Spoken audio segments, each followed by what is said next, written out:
Morning. आप अभी देख रहे हैं एजुकेशन अड्डा पे पॉलिटिक्स क्लासेस। ठीक है, सब लोग का रिक्वेस्ट था कि हाँ सर, नागरिकता संशोधन एक्ट 2019 पे मतलब आप एक वीडियो बनाइए। और ऐसे भी ये एग्जाम के पर्पज से ये एक इम्पोर्टेंट मतलब टॉपिक है। ठीक है, तो आइए हम बात करते हैं नागरिकता संशोधन एक्ट 2019 पे, है ना। देखिए, इसमें बोल रहा है कि इसका जो विशेषता है ये क्यों लाया गया। तो इसमें बताया गया है कि अवैध प्रवासियों को क्या करना है, रोक लगाना है।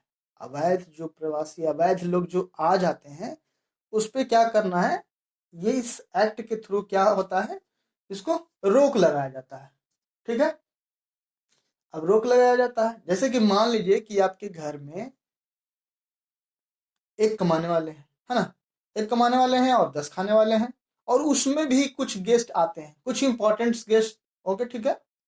लेकिन कुछ ऐसे गेस्ट आते हैं जो बहुत दूर के रिश्तेदार हैं, और आ करके फिर क्या करते हैं, आपके यहाँ 10 दिन, 15 दिन, 20 दिन, पता चलता है कि महीनों दिन रह रहे हैं, और रहने के बावजूद और खाने के बावजूद आप ही के घर को क्या करते हैं, वो फूट डालते हैं, है ना। आपके घर वालों के साथ क्या करते हैं, फूट डालने का काम करते हैं, और आप लोग के बीच में रिलेशन को वो क्या करते हैं, खराब कर देते हैं।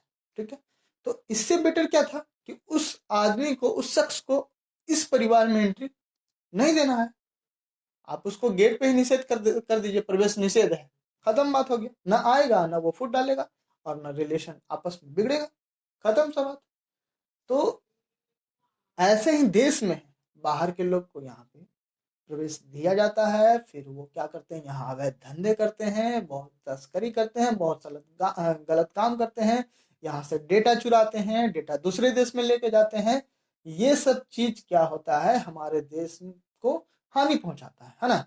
तो इसीलिए ये एक तरह से इम्पोर्टेंट भी है। और भी जैसे कि मान लीजिए कि आपका ये गुवाहाटी साइड हो गया, उड़ीसा हो गया, और भी जो है, जो स्टेट है हमारा इंडिया का, उसमें क्या है, एक तो उनका जनसंख्या है, और प्लस से बाहर के लोग आए हुए हैं, और उस स्टेट का जो इनकम, जो ये सब है, जो वहाँ का जो सोर्स है, जो वहाँ फैसिलिटीज है, वो सबसे पहले तो उनको मिलना चाहिए जो वहाँ के बहुत लंबे समय से अपने पूर्वज का वो वहाँ का नागरिकता प्राप्त किए हैं। तो उनको नहीं मिल करके उसी, जैसे कि मान लीजिए कि आपके घर में 5 भाई हैं, ठीक है, और कुछ मिठाई है जो आप पांचों भाई को, मान लो कि 5 मिठाई और 5 भाई हैं, लेकिन लेकिन 2 दोस्त और आते हैं, तो क्या होगा, उस 5 मिठाई में 2 का फिर और पार्ट्स किया जाएगा। तो इससे क्या होगा, मिठाई का जो था एक एक पीस जो मिलने वाला था वो तो कम हो गया। इसी तरह हर एक चीज, मान लीजिए कपड़ा, तो कपड़ा उसको भी देना होगा। मान लीजिए कि वो रह रहा है, कोई फैमिली वाले, आपका भाई, फुफेरा भाई, चाहे मामे, कोई भाई आया है रहने के लिए, तो आप ही के पार्ट्स में से उसको भी क्या करिएगा, आप डिवाइड करिएगा, उसमें भी डिवाइड करिएगा।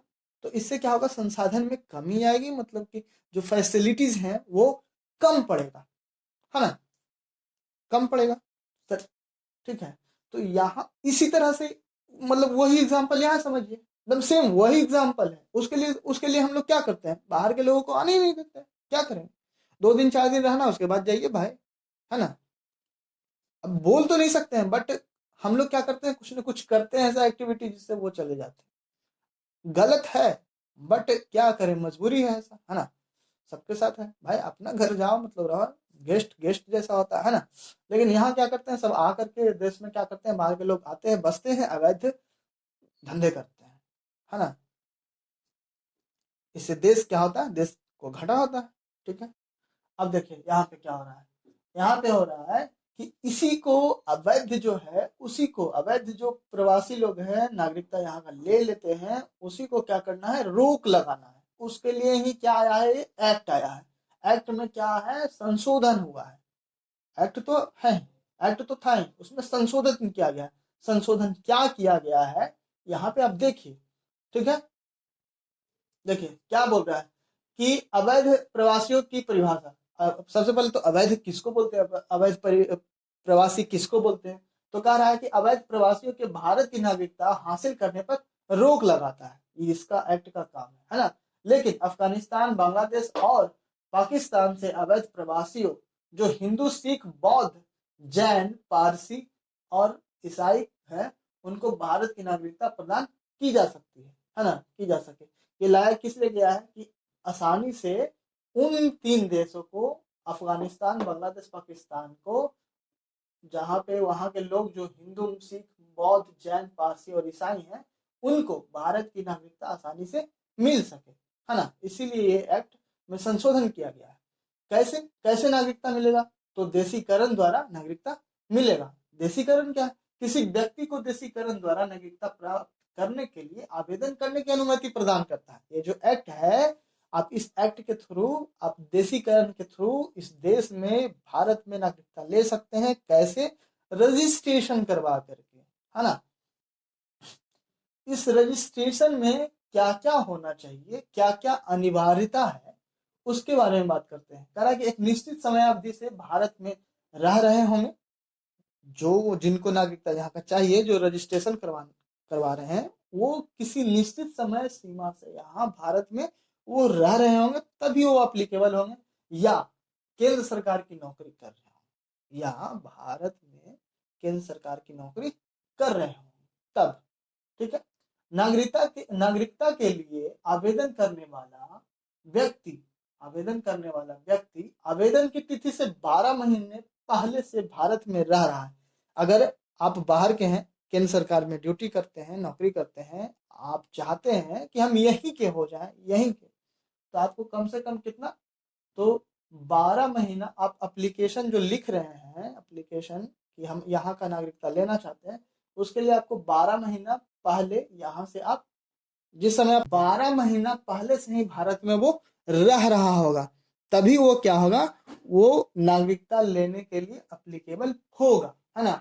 और क्या कहा उसके बाद कि 12 महीने से पहले, अगर वो व्यक्ति 12 महीना पहले से तो रह रहा है, लेकिन दूसरा कंडीशन और भी है कि 12 महीना से पहले 14 वर्ष में से कम 11 वर्ष भारत में बिताया होगा। 14 वर्ष से कम 14 वर्ष में से कम वो 11 वर्ष तो जरूर, 11 वर्ष, कोई 12 वर्ष भी हो सकते हैं, 13 वर्ष भी हो सकते हैं, कोई 14 वर्ष भी हो सकता है, लेकिन मिनिमम 11 वर्ष आप भारत में रहे होंगे, तभी आप इस देशीकरण द्वारा आप भारत की नागरिकता ले सकते हैं। ठीक है। चौथा पॉइंट है इसका, अफगानिस्तान, बांग्लादेश और पाकिस्तान से जो आए हैं, कौन कौन, हिंदू, सिख, बौद्ध, जैन, पारसी तथा ईसाई प्रवासी के लिए 11 वर्ष की शर्त, 11 वर्ष, है ना। इस सम के लिए 11 वर्ष, 11 वर्ष,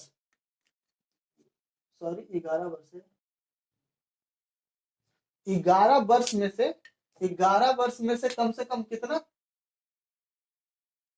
11 वर्ष में से कम 6 वर्ष का प्रावधान। यानी कम इन लोग का लेके इतना था कि 14 वर्ष में से 11 वर्ष, लेकिन ये अफगानिस्तान, बांग्लादेश और पाकिस्तान के जो लोग हैं, वो उसमें से भी कौन जाति के, जो कौन धर्म के, जो हिंदू हैं, सिख हैं, बौद्ध है, जैन, पारसी तथा ईसाई जो लोग हैं, वो लोग भारत का ले सकते हैं। लेकिन उनके लिए क्या कंडीशन है कि वो 11 साल में से कम 6 वर्ष वो यहाँ रहे होंगे, तभी वो ले सकते हैं। ठीक है। उसके बाद बोल रहा है कि भारत के विदेशी नागरिकता, भारत के जो लोग, मतलब विदेशी नागरिकता कैसे ले सकते हैं, मतलब विदेशी लोग भारत कैसे ले सकते हैं, तो भारत के जो विदेशी नागरिकता है, वो OCI कार्ड धारक द्वारा उनका पंजीकरण रद्द। जैसे OCI कार्ड क्या है, ये है कि आप भारत में रह रहे हैं, मतलब कि, है ना, आप यहाँ का नागरिकता लेना चाहते हैं, लेकिन सब कुछ आपका हो सकता है, लेकिन इसके थ्रू आप ये जमीन सिंचाई के लिए आप यहाँ खेती वगैरह नहीं कर सकते। यानी कि ऐसा नहीं कि आप आए हैं कार्ड लेकर के, आप यहाँ पे रह रहे हैं 10 साल बाद, जो भी आप रह रहे हैं, ठीक है, तो रहे हैं, लेकिन जमीन या खेती वगैरह आप नहीं कर सकते हैं। ठीक है। अब कह रहा है कि यहाँ पे यदि OCI, यदि उसका कैसे रद्द हो सकता है, पंजीकरण कैसे रद्द हो सकता है, जो लेना चाहता है, जो देखिए, यदि OCI ने धोखाधड़ी के जरिए पंजीकरण कराया हो, यदि OCI ने वो धोखाधड़ी के जरिए पंजीकरण कराया हो, तब उसको क्या होगा, रजिस्ट्रेशन रद्द कर दिया जाएगा। यदि पंजीकरण कराने की तिथि से 5 वर्ष की अवधि के अंदर ओसीआई कार्ड धारकों को 2 वर्ष या उससे अधिक समय के लिए कारावास की सजा सुनाई गई। जो रजिस्ट्रेशन कर रहा है वो लेना चाहता है यहाँ का नागरिकता और ओसीआई कार्ड धारक भी है, लेकिन उसको क्या हो, 2 वर्ष या उससे अधिक समय के लिए अगर कारावास का सजा सुनाया गया है तो उसका रजिस्ट्रेशन क्या होगा, रद्द कर दिया जाएगा। ठीक है। यदि ओसीआई ने देश के किसी, अगर ओसीआई कार्ड धारक हैं लेकिन वो देश के किसी कानून का, भारत देश में आप आना चाहते हैं लेकिन आप इसी देश का आप कोई भी कानून का आप क्या किए हैं, उल्लंघन किए हैं, तो आपका पंजीकरण क्या हो जाएगा, रद्द कर दिया जाएगा। ठीक है। नोट में देखिए, नोट में क्या लिखा है कि पाकिस्तान में पहले 20% अल्पसंख्यक थे, लेकिन अब इनका जो संख्या बचा है वो कितना है, 3% ही बचे हैं, मतलब कि अब, है ना। इस बिल के जरिए हिंदू, सिख, जैन, ईसाई, पारसी शरणार्थियों को रियायत मिलेगी। ये जो बिल है, ये जो एक्ट है, ये जो लाया गया है, इस एक्ट के थ्रू, मतलब इस एक्ट के थ्रू क्या होगा यहाँ पे। अब ये देखिए, बिल और एक्ट में अंतर क्या है। बिल है जो लाया जाता है पार्लियामेंट में, वहां पे उस पे बहस होता है ना, लोग उसमें संशोधन करते हैं, लोग सोचते हैं, विचारते हैं। ठीक है। तब वो बिल होता है, और राष्ट्रपति के थ्रू जब मोहर लग जाता है उस पे, तो वही बिल एक्ट बन जाता है ना, कानून बन जाता है। ठीक है।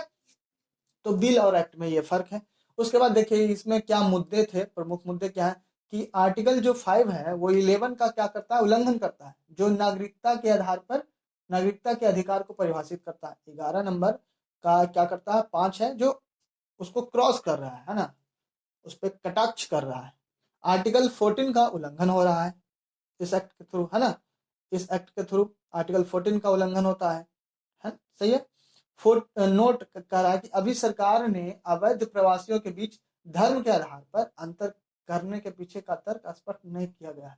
देखिए, एक तो भारत कहता है, भारत का संविधान कहता है कि जो भारत है वो धर्मनिरपेक्ष राज्य है, लेकिन वही दूसरी तरफ यहाँ पे किनको नागरिकता मिलेगा, धर्म के आधार पे, हिंदू, सिख, बौद्ध, जैन, पारसी, ये सब का। तो ये तो कटाक्ष हो गया ना। तो इस पे बात करेंगे हम लोग, आर्टिकल के बारे में बाद में बात करेंगे। ठीक है, बाद दूसरा वीडियो बनाएंगे, उस पर बात करेंगे। अगर आप लोग को ये वीडियो अच्छा लगा होगा तो लाइक, शेयर एंड सब्सक्राइब करिए, ज़्यादा से ज़्यादा शेयर करिए, मतलब कि, और सब्सक्राइब करिए, ताकि जो नेक्स्ट जो आने वाला वीडियो है वो आपको आपके पास पहुंचे।